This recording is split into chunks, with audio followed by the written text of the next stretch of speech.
ଗଲାରେ ରହୁଥିଲା ଗୋଟେ ଦୁଷ୍ଟ ଚିଲ। ସେ ଯେତେବେଳେ ବି ସୁଯୋଗ ପାଉଥିଲା ଚଢ଼େଇ ଆଉ ତାଙ୍କ ଛୁଆଙ୍କୁ ଖାଇ ଦଉଥିଲା। ସେ ଦୁଷ୍ଟ ଚିଲ ଭୟରେ ଚଢ଼େଇ ମାନେ ଘରୁ ବାହାରି ପାରୁନଥିଲେ। ଶଇତାନ ଚିଲ, ତୁ ମୋ ସ୍ୱାମୀକୁ ମାରିଦେଲୁ, ମୁଁ ବି ତତେ ମାରିଦେବି। କଣ କହିଲୁ? ତୁ ମତେ ମାରିବୁ? ବଞ୍ଚିଲେ ସିନା ତୁମର କ୍ଷତି କରିବୁ। ଏମିତି କହି ଚିଲ ସେ ଚଢ଼େଇକୁ ବି ମାରି ଖାଇଦେଲା। ଏ ଦୁଇ ଚଢ଼େଇଙ୍କ ମାଂସ ଏତେ ଭଲ ଲାଗିଲାନି। କେତେ ଦିନରୁ ମୁଁ ଚଢ଼େଇ ଛୁଆ ମାଂସ ଖାଇନି। ଏବେ ଚଢ଼େଇଙ୍କ ଘର ପାଖକୁ ଯାଇ ଦେଖେ କାହା ଅଣ୍ଡାରୁ ଛୁଆ ବାହାରିଛି କି ନାହିଁ ମୁଁ ଜାଣିପାରିବି। ତାପରେ ମୁଁ ଚଢ଼େଇ ଛୁଆ ମାଂସ ଖାଇପାରିବି। ଯିଏ ବି ମତେ ଅଟକେଇବାକୁ ଚେଷ୍ଟା କରିବ ମୁଁ ତାକୁ ବି ମାରିଦେବି। ଏମିତି କହି ଚିଲ ଜଙ୍ଗଲ ଭିତରକୁ ଗଲା।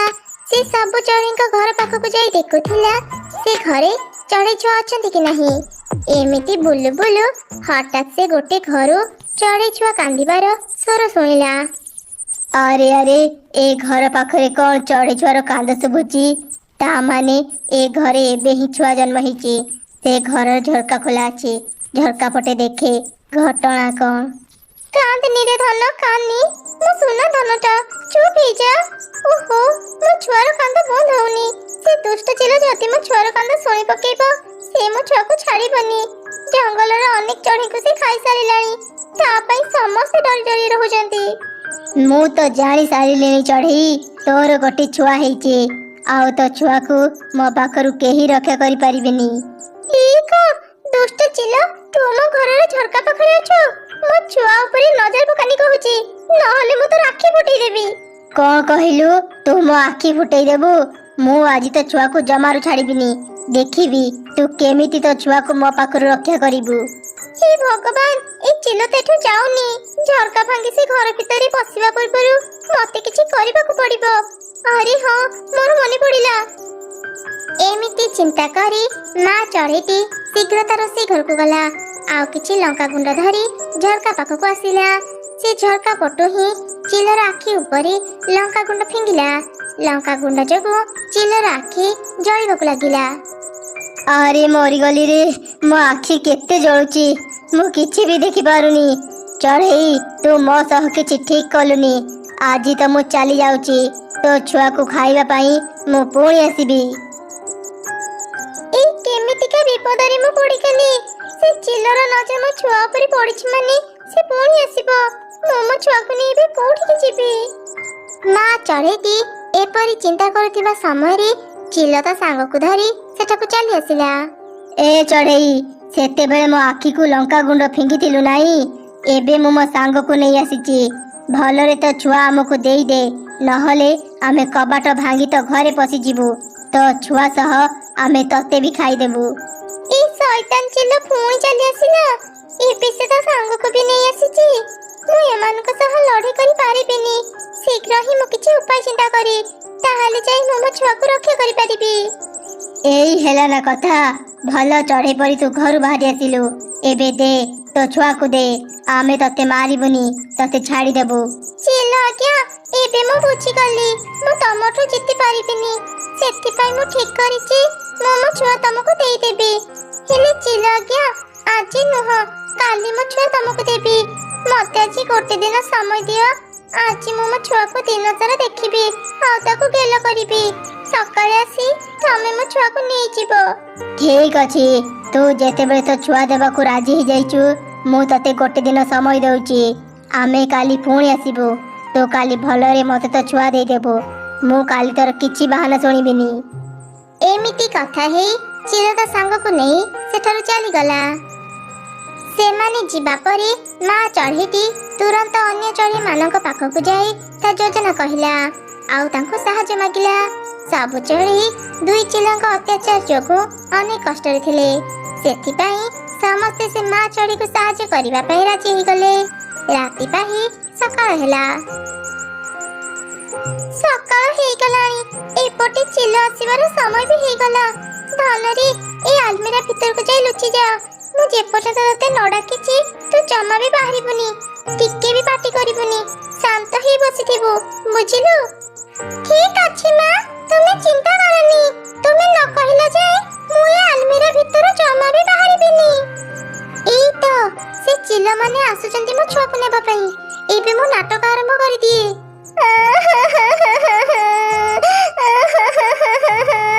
କଣ ହେଲା ଚଢେଇ, ତୁ ଏତେ ଜୋରେ କାନ୍ଦୁଛୁ କଣ ପାଇଁ? କାନ୍ଦ ବନ୍ଦ କରି ଯା, ଶୀଘ୍ର ତ ଛୁଆକୁ ନେଇ ଆସ।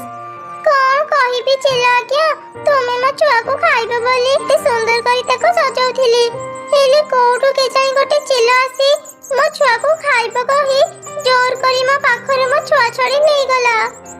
ଆଉ ଗୋଟେ ଚିଲ କୋଉଠୁ ଆସିଲା? ମୁଁ ଆଉ ମୋ ସାଙ୍ଗ ଛଡା ଏ ଜଙ୍ଗଲରେ ଆଉ ଚିଲ ନାହାନ୍ତି। ତୁ ମତେ ମିଛ କହୁଛୁ ନା? ତୁ ନିଶ୍ଚୟ ତ ଛୁଆକୁ ଘରେ ଲୁଚିଥିବୁ। ମୁଁ ତ ଘର ଭିତରକୁ ଯାଇ ଖୋଜି ଦେଖେ। ତାପରେ ଚିଲ ଚଢେଇର ଘର ଭିତରକୁ ଯାଇ ଭଲ ଭାବରେ ଚଢେଇ ଛୁଆକୁ ଖୋଜିଲା, ହେଲେ ତାକୁ କୋଉଠି ବି ପାଇଲାନି। ମୁଁ ମିଛ କହୁନି, ମୁଁ ସତ କହୁଛି। ଏ ଜଙ୍ଗଲକୁ ତମଠୁ ବି ଏକ ଶକ୍ତିଶାଳୀ ଚିଲ ଚାଲି ଆସିଛି, ଆଉ ଚଢେଇ ମାନଙ୍କଠୁ ତାଙ୍କ ଛୁଆ ଚୋର କରି ଛଡେଇ ନେଇ ଯାଉଛି। ମୁଁ ସେ ଚିଲକୁ ଛାଡ଼ିବିନି। ତାର ଏତେ ସାହସ, ମୋ ଜଙ୍ଗଲକୁ ପଶି ଆସି ମୋ ଶିକାରକୁ ତା ସାଙ୍ଗରେ ନେଇ ଯାଉଛି। ସେ ଚିଲ କୋଉଠି ଏବେ ଅଛି ତୁ ଜାଣିଛୁ? ହଁ ହଁ ମୁଁ ଜାଣିଛି, ହେଲେ ଚିଲ ଆଜ୍ଞା, ତୁମେ ଏକୁଟିଆ ତା ସହ କଣ ଲଢେଇ କରି ପାରିବ? ତୁ ମତେ ଖାଲି ତା ଠିକଣା କହ। ସେ ଚିଲକୁ ମାରିବା ପାଇଁ ମୁଁ ଆଉ ମୋ ସାଙ୍ଗ ସେଠାକୁ ଯିବୁ। ଏହି ଜଙ୍ଗଲର ଶେଷ ମୁଣ୍ଡରେ ଥିବା ଏକ ଘରେ ସେ ଚିଲ ରହୁଛି। ମୋ ସାଙ୍ଗରେ ଆସ, ମୁଁ ସେ ଘର ଦେଖେଇଦେବି। ଠିକ ଅଛି, ଚାଲ ଆମକୁ ସେ ଘର ଦେଖେଇ ଦେ। ତାପରେ ଚଢେଇ ତୁରନ୍ତ ସେ ଦୁଇ ଚିଲଙ୍କୁ ଧରି ଏକ ଘର ପାଖକୁ ଗଲା ଆଉ କହିଲା, ଏଇ ଘରେ ମୋ ଛୁଆକୁ ଧରି ସେ ଚିଲ ଲୁଚିଛି। ମତେ ଭାରି ଡର ଲାଗୁଛି, ମୁଁ ଏ ଘର ଭିତରକୁ ଯିବିନି, ନହେଲେ ସେ ଚିଲ ମତେ ମାରିଦେବ।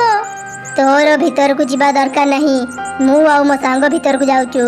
ଏ ଚିଲ, ତୋର ସାହସ କେମିତି ହେଲା ମୋ ଜଙ୍ଗଲକୁ ଆସି ମୋ ଶିକାରକୁ ଚୋରି କରିବା ପାଇଁ? ଏମିତି ରାଗି ରାଗି ଦୁଇ ଚିଲ ସେ ଘର ଭିତରେ ପଶିଗଲେ। ସେମାନେ ଯେମିତି ଘର ଭିତରକୁ ଯାଇଛନ୍ତି, ମା ଚଢେଇଟି ଶୀଘ୍ର ଘରର କବାଟକୁ ବାହାର ପଟୁ ବନ୍ଦ କରିଦେଲା। କୁଆଡେ ଗଲ ସମସ୍ତେ, ଶୀଘ୍ର ବାହାରକୁ ଆସ। ପୂର୍ବରୁ ହିଁ ସବୁ ଚଢେଇ କିରୋସିନ ଧରି ଲୁଚି ରହିଥିଲେ, ସେମାନେ ଶୀଘ୍ର ବାହାରକୁ ଚାଲି ଆସିଲେ। ଚିଲମାନେ ଘରୁ ବାହାରିବା ପୂର୍ବରୁ ହିଁ ସବୁ ଚଢେଇ ସେ ଘରେ କିରୋସିନ ଢାଳି ନିଆଁ ଲଗେଇଦେଲେ। ଦୁଇ ଚିଲ ସେ ନିଆଁରେ ପୋଡ଼ି ମରିଗଲେ। ସବୁ ଚଢେଇ ସେ ଦୁଷ୍ଟ ଅତ୍ୟାଚାରୀ ଚିଲଙ୍କ ପାଖରୁ ରକ୍ଷା ପାଇଲେ। ଗୋଟେ ଜଙ୍ଗଲରେ କୁକୁ ନିଜ ମା ଟିକି ସହିତ ଗୋଟେ ଭଡ଼ାଟିଆ ଘରେ ରହୁଥିଲା।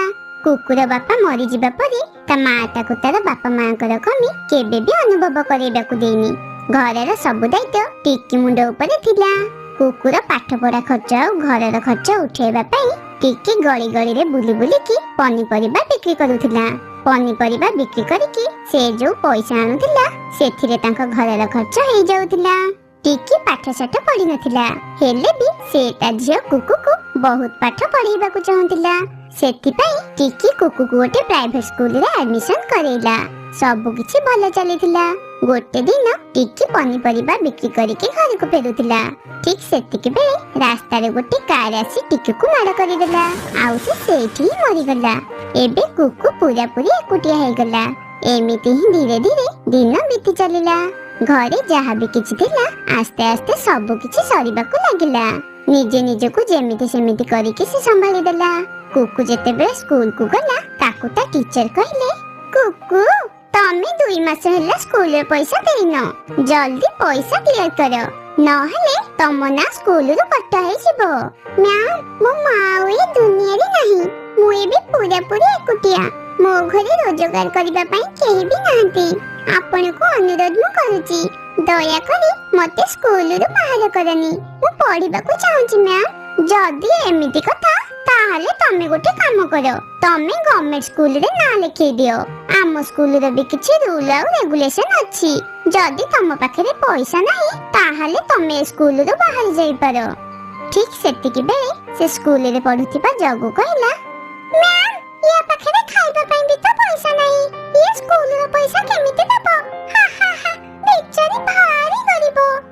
ଏସବୁ ଶୁଣିକି ସ୍କୁଲର ସବୁ ଛାତ୍ରଛାତ୍ରୀ ମାନେ ତା ଉପରେ ହସିବାକୁ ଲାଗିଲେ। ଏସବୁ ଦେଖିକି କୁକୁ କାନ୍ଦି କାନ୍ଦିକି ଘରକୁ ଫେରି ଆସିଲା। ଠିକ ସେତିକି ବେଳେ ସେ ଘରର ମାଲିକାଣୀ ଗୋରି ଆସିଲା ଆଉ କହିଲା, ଝିଅ ଶୁଣି, ଜଲ୍ଦି ମୋ ଘରକୁ ଖାଲି କରିଦେ। ତୁ 2 ମାସ ହେଲା ମୋ ଘରର ଭଡା ଦେଇନୁ। आंटी तमे तो सब जानिच मो पाखरे भरा दबा पई पैसा नाही मु जेते बेले रोजगार करिबे सेते बेले तमरा सब पैसा मु देई देबी मते एबे तमे घर बाहर करनी दया कर मो ऊपर तू मते पागल भाबिलो ना कोन तू मते एते पैसा कोठु आनी कि दबु आउ तोर आगे रे कि पछरे केही भी त नाहंती सेति पई जल्दी जल्दी मो घर को खाली करी दे गोरी कुकुरा गोटे भी कथा सुनिलानी आउ ताको घर बाहर करी देला कुकु पाखरे रहिबा पई भी किछि जगह नथिला से गोटे पार्क रे बसिकी कांदिबाकू लागिला कुकु भोक शोषरे रहिबार 2 दिन बीती जाइतिला मु 2 दिन हला किछि भी खाइनी मते बहुत जोरे भोक लागिलानी मु एबे कोन करबी दुखित है कि कुकु खाइबा खोजिबा पई सबुआडे बुलिबाकू लागिला ठीक सेतिकी बेले से रोड साइड रे गोटे दुकान को देखिला से देखिला सेठी किछि चढ़े खाइबा खाउथिले कुकु सेमानक पाखको गला मते किछि खाइबा को दियो मु बहुत भोकरे अछि मु 2 दिन हला किछि भी खाइनी कोन कहलो तते भोक लागुछि तोरा खाइबा दरकार आज्ञा हां मते बहुत जोरे भोक लागुछि ताहले ठीक अछि आमे तते पेट पूरा खाइबा को दबु प्रथमे तू आम आगे नाच आमर टिके एंटरटेनमेंट कर आमे बहुत समय हेला एठी बसी बसी की पूरा विरक्त होई गलानु बाध्य होई कि भोकिला कुकु को सेमानक आगे नाचिबा को पड़िला तते तो नाचिबा भी आसुनी जा एठो एबे तते खाइबा मिलिवनी अरे रुह बिचारी भोकरे अछि परा याकू किछि तो खाइबा को दियो एतिकी कहि कि कालू कुकु आगकू गोटे रुटी फिंगी की कहला एई ने खाई दे गोटे रुटी तो पई बहुत निजर एते बेजी सुनी कि कुकु कांदी कांदी सेठारु चली गला ठीक सेतिकी बेले रास्ता रे कुकुर दादा पारा देखा हेले अरे झियो कुकु तू एठी कोन करूचु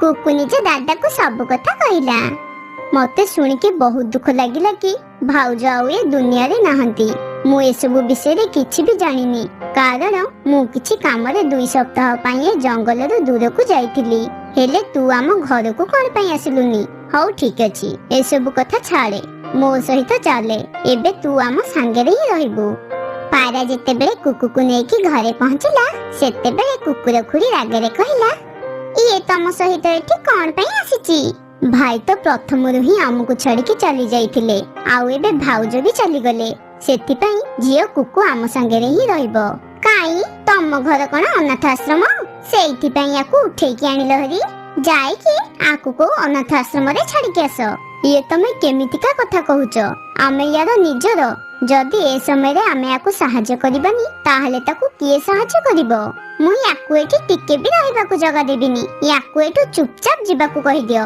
न हेले मु मो 2 छुआ को नै के बापा घर को चली जिबी निज स्त्री रो एमिति कथा सुनी कि पारा बहुत दुखित होला आउ किछि भी कहिलानी कुकु ए सब सुनी कि चुपचाप सेठारु चली गला चाली चाली भोक कारण रु जोर जोरे चिलेइबा को लागिला के मते खाइबा को दियो मु बहुत भोक रे अछि मते बहुत जोरे भोक लागिलानी दया करी मते टिके सहाय्य करो ठीक सेतिकी बेले सेई बाट दे गोटे परी जाउथिला आउ कुकुर पाटी करूथिबा शब्द सुनी कि से मने मने कहिला ये किए कांदुची लागुची केही किछि असुविधा रे अछि बोधे मते जाय कि ताको सहाय्य करबा को पड़िबो एतिकी कहि कि परी कुकु पाखरे जाय कि पहुंचिला तमे जंगल रे कोन करूचो तमे कोन तम रास्ता भूली जाइछो तम घर कोठी मोर कोनसी घर नाही मो बापा मां मरि जाइछंती कथा कोन कि मु किछि दिन हला किछि भी खाइनी केही भी मते खाइबा को दउ नाहंती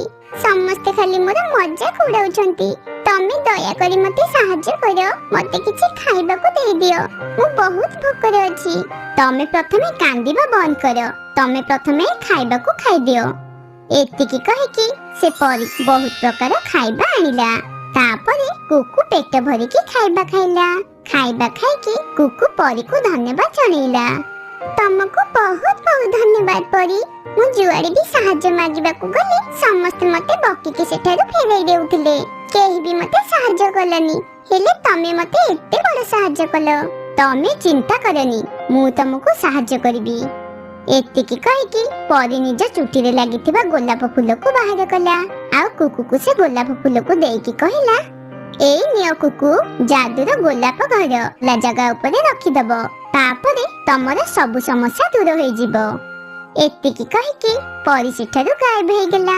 ତାପରେ କୁକୁ ସେ ଗୋଲାପ ଫୁଲକୁ ନେଇକି ଗୋଟେ ଖୋଲା ଜାଗାରେ ଥୋଇଦେଲା। ଦେଖୁ ଦେଖୁ ସେଠି ଗୋଟେ ଗୋଲାପର ଘର ହେଇଗଲା, ଯାହାକୁ ଦେଖିକି କୁକୁ ବହୁତ ଖୁସି ହେଇଗଲା। ଯେମିତି ହିଁ ସେ ଗୋଲାପ ଘର ଭିତରକୁ ଗଲା, ସେ ସେତେବେଳେ ଚମକି ଗଲା, କାରଣ ସେ ଘର ଭିତରେ ବହୁତ ସାରା ଧନ ଦୌଲତ ଥିଲା। ତା ସହିତ ଆବଶ୍ୟକୀୟ ସବୁ ଜିନିଷ ବି ଥିଲା। କୁକୁ ଏସବୁ ଦେଖିକି ବହୁତ ଖୁସି ହେଇଗଲା, ଆଉ ସେ ଘରେ ଖୁସିରେ ରହିବାକୁ ଲାଗିଲା। ଯାଦୁର ଗୋଲାପ ଘରୁ ମିଳିଥିବା ପଇସାରେ ସେ ଅନାଥ ପିଲାମାନଙ୍କ ପାଇଁ ଗୋଟେ ଅନାଥ ଆଶ୍ରମ ଖୋଲିଲା। ତା ସହିତ ସେ ଆଗକୁ ଯିବା ପାଇଁ ପାଠ ବି ପଢିଲା। ଏମିତି ହିଁ କୁକୁର ଦିନ ବିତୁଥିଲା। ଗୋଟେ ଦିନ କୁକୁ ସ୍କୁଲରୁ ଘରକୁ ଫେରୁଥିଲା। ଠିକ ସେତିକି ବେଳେ ରାସ୍ତା ଉପରେ ତା ଦାଦା ଖୁଡି ବସିଥିବାର ଦେଖିଲା। ଆରେ ଦାଦା ଖୁଡି, ତମେ ଦୁଇ ଜଣ ଏଠି ଏମିତି କଣ ପାଇଁ ବସିଛ? କଣ କହିବି ଝିଅ କୁକୁ, ମୋ ଲୁଗା ଦୋକାନରେ ନିଆଁ ଲାଗିଗଲା। ମୋର ସବୁ କିଛି ବର୍ବାଦ ହେଇଗଲା। 1 ଲକ୍ଷ ଟଙ୍କା ସୁଝିବା ପାଇଁ ମତେ ମୋ ଘର ବିକିବାକୁ ପଡିଲା। ଏବେ ଆମ ପାଖରେ ରହିବା ପାଇଁ କିଛି ବି ଜାଗା ନାହିଁ। ଆରେ ଛାଡ ସେ ସବୁ କଥା, ତମେ ଗୋଟେ ଭିକାରୀ ଆଗରେ ଏକଥା କଣ ପାଇଁ କହୁଛ? ଇଏ ଆମକୁ କଣ ବା ସାହାଯ୍ୟ କରିବ? ଦାଦା ତମେ ମୋ ସହିତ ମୋ ଘରକୁ ଚାଲ। କୁକୁ ବାରମ୍ବାର କହିବା ପରେ ତା ଦାଦା ଖୁଡି ତା ସହିତ ତା ଘରକୁ ଯିବାକୁ ପ୍ରସ୍ତୁତ ହେଇଗଲେ। କୁକୁର ଏତେ ବଡ ଆଉ ସୁନ୍ଦର ଘର ଦେଖିକି ତା ଦାଦା ଖୁଡି ଆଶ୍ଚର୍ଯ୍ୟ ହୋଇଗଲେ। ତମର ଏତେ ବଡ ଘର, ୟାକୁ ତମେ କେବେ ତିଆରି କରିଲ? କୁକୁ ତା ଦାଦା ଖୁଡିଙ୍କୁ ସବୁ କଥା କହିଲା। ଦାଦା ଖୁଡି, ତମେ ଏ ଘରକୁ ନିଜ ଘର ଭାବିପାର। ତମକୁ ଯେତେ ଦିନ ପର୍ଯ୍ୟନ୍ତ ଏ ଘରେ ରହିବାର ଅଛି, ତମେ ମାନେ ଆରାମରେ ରହିପାରିବ। ତମର ଏଠି କିଛି ବି ଅସୁବିଧା ହବନି। କୁକୁର କଥା ଶୁଣିକି ତା ଖୁଡିକୁ ବହୁତ ଲାଜ ଲାଗିଲା, ଆଉ ସେ କରିଥିବା ଭୁଲର ପଶ୍ଚାତାପ କଲା। ଝିଅ କୁକୁ, ମତେ କ୍ଷମା କରିଦିଅ। ଯେତେବେଳେ ତମର ଆମେ ସବୁଠୁ ଅଧିକ ଆବଶ୍ୟକ ଥିଲୁ, ସେତେବେଳେ ମୁଁ ତମକୁ ଧକ୍କା ମାରିକି ଘରୁ ବାହାର କରିଦେଲି। ହେଲେ ଆଜି ତମେ ଆମକୁ ରହିବା ପାଇଁ ଜାଗା ଦେଲ। ମୁଁ ତ କ୍ଷମା ପାଇବା ପାଇଁ ବି ଯୋଗ୍ୟ ନୁହେଁ। କିଛି କଥା ନାହିଁ ଖୁଡି, ତମେ ତମ ନିଜର। ଏ ସମୟରେ ଯଦି ମୁଁ ତମ କାମରେ ଆସିବିନି, ତାହେଲେ କିଏ ଆସିବ?